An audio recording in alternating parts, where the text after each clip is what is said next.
Okay, so let's just jump right into it. Ever wonder how those free apps on your phone, like Venmo or PayPal, are somehow raking in billions of dollars? I mean, you don't pay a subscription, right? Sending cash to a friend is instant, it's easy, and it seems totally free. It feels like we're getting an amazing deal. But what we're going to unpack today is that there is so much more going on behind that screen. So that brings us to the big question, the one we're really digging into in this explainer. How are they actually making all that money?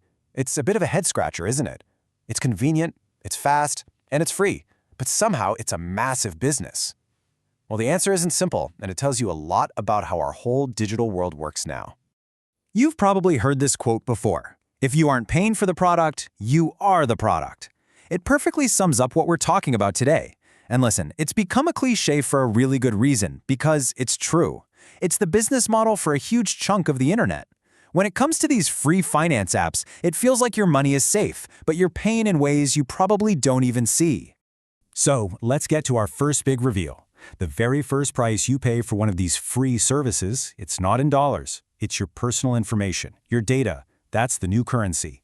Just think about it for a second. Every single time you use an app to grab a coffee, split a dinner bill, or pay for, anything, the app is watching.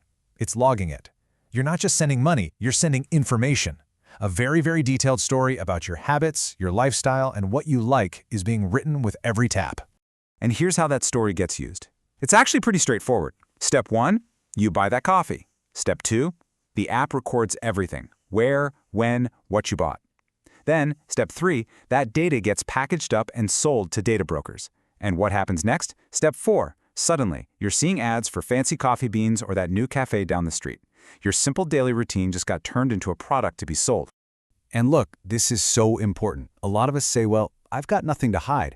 But privacy was never about hiding secrets. It's about having the freedom to just live. To live without every single move being tracked, analyzed, and then used to try and sell you something. It's really about your own personal autonomy. Okay, on to our second reveal. You might be thinking, all right, I get it. They have my data, but they aren't actually taking my money. Well, not so fast. This next part affects the price of pretty much everything you buy. It all comes down to this sneaky little thing called a swipe fee. Sometimes it's called an interchange fee.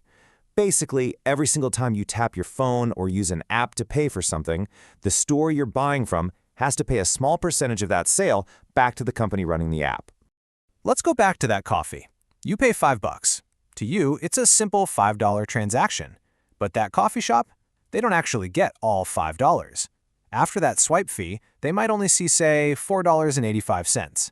It's just a little slice, sure, but multiply that tiny slice by millions of transactions every single day, and suddenly you're talking about billions of dollars. So how does this end up hitting your wallet? Well, to cover the cost of all those little fees, businesses have to raise their prices.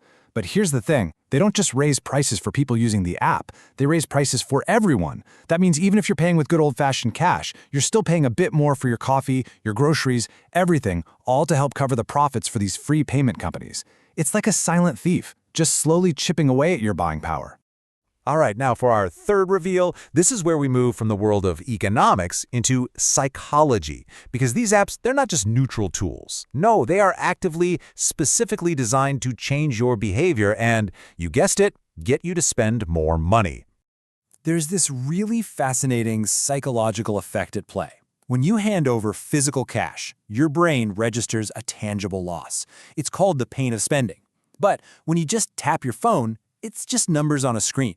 It feels abstract, totally frictionless. It almost doesn't feel like you're spending real money at all. And that is the psychology trap. And it's not just a theory. The data is crystal clear on this. Study after study shows that people spend way more when they use digital or card payments instead of cash. That effortless little tap makes it so easy to just add one more thing to your cart or to upgrade your order without even thinking about it. These apps are basically engineered to take advantage of that little bug in our human software. And what's the end result of falling into this trap? Well, it's pretty simple. You tap and swipe your way through the month, enjoying all that convenience, and then you finally check your bank statement. And that's when it hits you. You're right back at level 1 survival, just trying to scrape by until your next paycheck.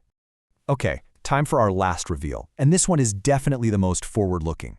This is all about where this whole trend of free, cashless payments could be headed. And it really gets to the future of money itself. By making us all super comfortable with digital-only payments, the groundwork is being laid for something called central bank digital currencies, or CBDCs.